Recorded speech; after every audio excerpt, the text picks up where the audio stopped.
I hope you're ready to hear about all the very best comic books this week. Unfortunately, it's going to be dead silence for DC Comics. We're not hitting DC, so we're going to hit the indies extra hard, and we're definitely going to hit Marvel. We're going to have, 8 comic books to recommend this week.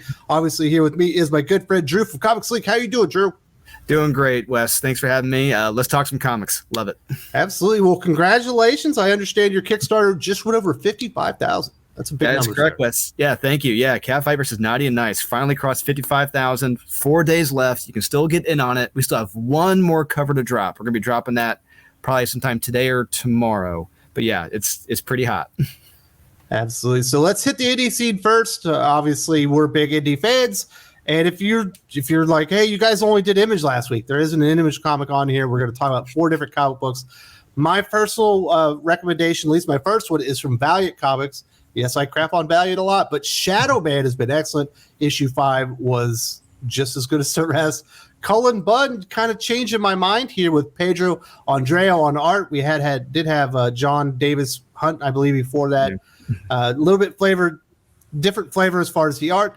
Once again, it's a really quality story. I really like the Dead Side within the the Valiant Comics universe. We know we're heading for this Dead Side saga, Dead Side Ward, some type of big crossover event. It's going to be the first real, event type of thing that Valiant's going to have done in a long time. But I really love this series. Cullen Bunn's proved me wrong. This is the only comic book I can think of that's out there that is written like a comic book for the most part, Drew.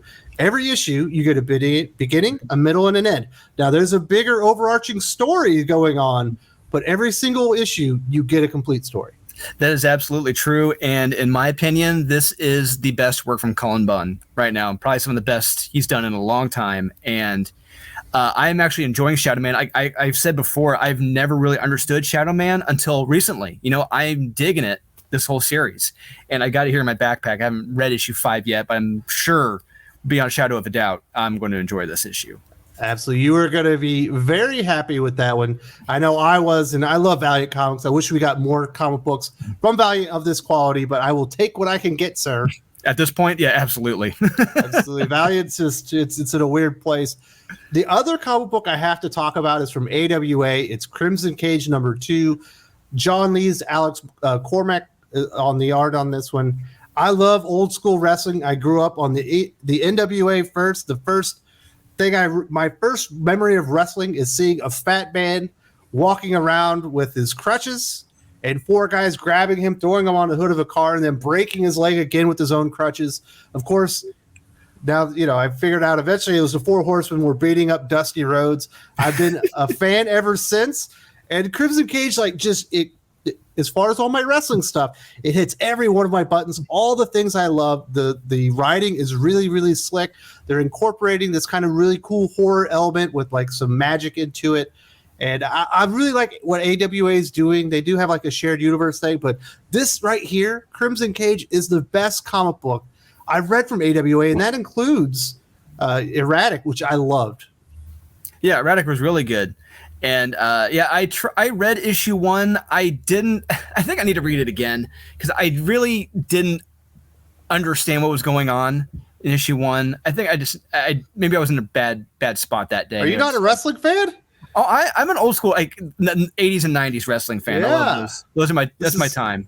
This is territory era wrestling where you had the national champion that was coming down to the New Orleans territory. The local champion is going to take him on. He sells him for a bill of goods so he can make him look stupid in the ring. Basically, he hits him with his furniture. Then he sits there for 10 seconds before he covers him, and he still lets him pin it because he got duped. But there's this weird little magical element that's been incorporated into it where this guy is going to essentially he's going to become the world champion, but he's going to have to do some really bad things to get there. I'm going to give issue 1 another shot, because I read so much in a week, and after reading so much garbage, it could probably put you in a bad mood. You could get ready to read the good book, but I'll give it another shot. See what happens. You should. There's a little bit of nuance here. I could see how maybe you could miss an element or two that wouldn't completely bring the whole story together, but I think if you like wrestling, if you like comic books, I think Crimson Cage is absolutely the comic book for you. I'm loving every single page of this comic book. I'm definitely going to be reading the whole series. Now, we have talked a lot about indie comics. You have 3 of them that you're recommending this week. Absolutely. Yeah, there are 3 really, really damn good indie books I want to recommend this week. First up from Ablaze is Animal Castle #2. We talked about the first issue, Xavier Dorison, Felix Delep on art. And it's a really cool, if you like Animal Farm, stuff like that, you're going to like this comic book. Absolutely. And not only is this a fun story narratively, but visually, it's funny as well as heartbreaking at points. In this issue in particular, one of the covers, I believe it shows, I don't have it in front of me, a couple dogs pulling this huge bull in a cart. Like they're completely undersized dogs. Like that is a great representation of this. And this series really expresses in my opinion, from what I've seen across the world, socialism really does not work. And in this series, you really see why it doesn't. And but there's also a great heartwarming aspects and moments in this as well with our Rico Suave rabbit, and he's watching over a certain cat's kittens, and there's great stuff here in this book. He's still got all the right moves. He's got all the right moves, Tom Cruise style. Yeah. So let's move over to Vault Comics. I'm a huge fan of Vault. They have great sci-fi. They got great horror. You're recommending the Rush #3, Cy Spurrier, Nathan Gooden. Nathan Gooden is a damn good artist. Cy Spurrier is a little hit and miss for me, but yes, he really can dig in on some of these larger concept kind of books like the Rush, what we have here. Absolutely. In my opinion, to me, this is arguably the best series from Vault right now. I love this. And Cy Spurrier is killing it with this. Like you said, he's very hit or miss, but he is hitting it on this one. It's a slow burn horror story, but with sudden moments of horror that get you out of nowhere. So if you're not familiar with this, there's a gold rush in a town where there's also a guy that's attached to a body of a spider, and people know about this, and they're kind of staying away from him. But the big overarching story is that there's a mom trying to find her kid who went missing in the land that he had claimed for gold. But there's great moments of dialogue here between the mother and the Mountie, like discussing man itself, and the compulsion they have with the gold in this town. And they're hooked like junkies. And I can't recommend this series enough. It is really damn good. Writing horror comics is kind of difficult. Everyone relies so heavily, in television and movies on the jump scare that they've almost lost the art of building tension. And you can't do that. If you're going to write a successful horror comic book, you have to be building tension. But every once in a while, with a skilled enough writer-artist team, you could still sneak a jump scare in there in a comic book. And that's when you have a really, really good writer. Absolutely. Cy Spurrier, like you said, Cy Spurrier, his Marvel stuff, I'm like, But here at the Rush, he is nailing it. And I don't say this often because I hate doing it. I really could see this. I would really enjoy this as like a movie or a TV series. I think this would be amazing and be terrifying. Now, this final recommendation that you have, I'm going to be honest, I don't think I've ever read a comic book from Archaea Studio Press. If I said that correctly, I hope I did. I think so. I think you did, yeah. But it has a fantastic, and I do mean a fantastic name for a comic book, Cursed Pirate Girl, Devil's Cave #1. That sounds fantastic. Jeremy Bastian. I'll be honest, I didn't even know this comic book existed until you put it on your list. I didn't get to check it out, but it's got a name that is intriguing. Absolutely. And like Jeremy Bastian, his art in this is like God level. He's like achieved God mode at this art. There's if you open this up, there's a 4-page interconnected art page he has done. It is breathtaking, and you really see why it takes him a year to do one issue. And it's also a lot bigger than just a regular comic book issue. Yes, yeah, it's pretty much it's about a small trade paperback. It's a trade. Yes, and effectively, if you're not familiar with the story, like I wasn't familiar with the earlier issues, but it's about a girl trying to rescue her pirate captain father, and a lot of the visuals in this are like almost like J.H. Williams' Echolands level, like creative.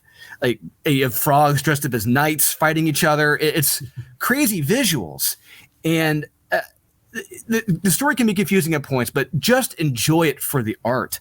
Really, this is one of those just turn your brain off, just enjoy it for the art. I cannot recommend it enough. It may go down as the best illustrated comic of the year, in my opinion. And it sounds like it's got fantastic art. Like I said, I haven't been able to check it out yet, but that's definitely going on the list.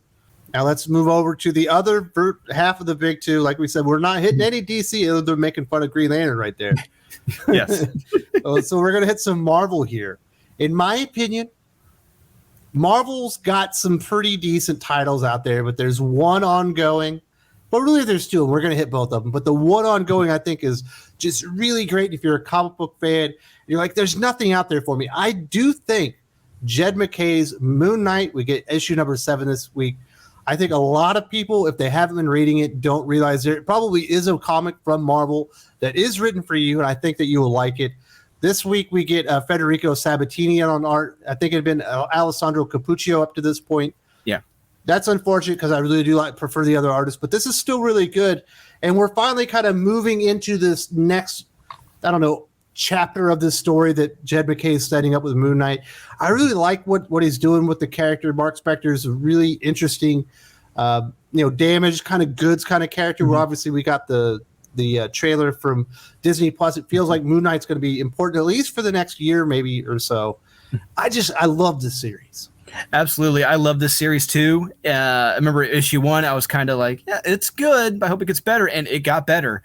And this issue, man, you really just, Moon Knight is not, the gloves come off in this issue trying to get Gemini. And I love it. It is terrific. Yes, he has to take it to the streets. And I'm still digging the Hunter's Moon villain stuff that they got working in here. There's so many layers to the story that he's building. The visuals are fantastic. And I think, I don't know if you've never read Moon Knight, I don't know that this is the series to jump in on. You might need to go read a little bit Moon Knight before this. Yeah, because this does pick up on some threads, some plot that has been established before that kind of changed the essence of Moon Knight a little bit. But this is really damn good. There's another series out there, and this is depressing, True. Like, how could they do this to you? Marvel only has so many good comic book titles. Yes. There's only so many things out there that I can just say, you know what? I can guarantee you every single month, if you pick up this comic book, Marvel's isn't going to disappoint you. Strange Academy is one of those. We get issue 15. We also got the announcement that Marvel is canceling the series. Scotty Young, Humberto Ramos. How disappointing is that? Yet, Vita Ayala, her series, they all live. They all live and breathe to live for another year. It is heartbreaking. It's disappointing. It's soul crushing. It really just makes you think, like, what? I lost for words when I read that. I'm like, because I just why invest my time and heart and soul into these characters if you're just going to continuously reboot them and throw them to the side? I got absolutely. And I mean, this is like I've said it before. This is arguably some of the best work Humberto Ramos has ever done, and you can tell he's digging it. And Scotty Young, I'm loving his work as a writer. Artist, that's another story. But I love this story, and it's a shame to hear this. And I'll say it again. It's like they're kicked to the curb, yet Vita lives. I don't get it. Well, in this issue, obviously they're building up this new villain. That's He's great. Yes, I love it. Gaslamp, I think, is his name. Yeah. This is a character that has a lot of long-term potential in the Marvel Comics universe, especially with these kids characters. Yes. I can't wait to see more of him, but it sucks that there's a finish line. I know. It's good.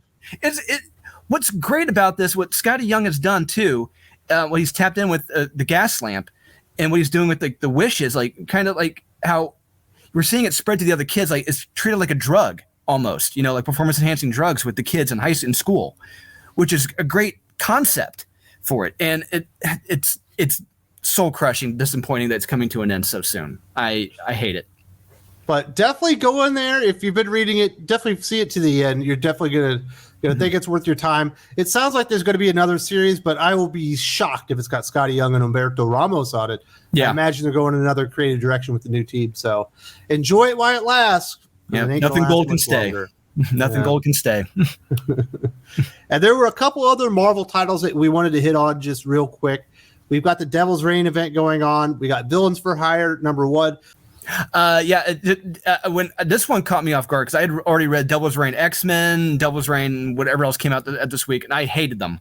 And then I read this. I'm like, this knocked me out of my shoes reading this. Like, it caught me completely off guard. It was effing awesome. It complete action, from the get-go. And the art is damn terrific in this. Seeing faces melt, you don't see that too often in a Marvel comic. I gotta appreciate that. I really hope that this is popular enough. We'll see what happens. We saw with Strange Academy that it gets picked up maybe for a miniseries because there is a lot of potential here, and I am really digging this. Clay McLeod Chapman and Manuel Garcia, kudos on a great issue 1. And the other series is Silver Surfer Rebirth #1. This is one of those 90s throwback issues where it's a 5-issue miniseries. Ron Lim, Busiek? No, Ron Mars. Ron Lim and Ron Mars, the Rons. This is just a fun, kinetic, action-packed, well-illustrated, comic book from throwback to the 90s. That's what you get in this. It is very fast-paced, and we get the return of a long-lost character, or do we?